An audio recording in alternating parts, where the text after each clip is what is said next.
მოგესალმებით. თქვენ უყურებთ შინაურულს, ყველაზე მარტივი რეცეპტების არხს YouTube-ზე.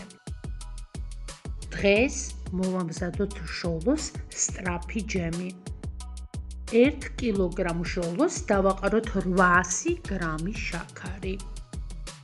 დავადგათ საშუალო ცეცხლზე და მუდმივი მორევით ვადუღოთ ადუღებიდან ზუსტად 10 წუთი.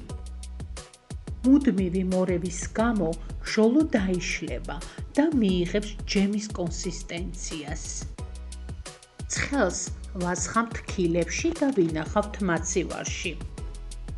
ასე მომზადებული ჟოლო ინარჩუნებს ფერს, გემოს და არომატს. შინაურულზე არის ასევე ჟოლოს მურაბის რეცეპტიც.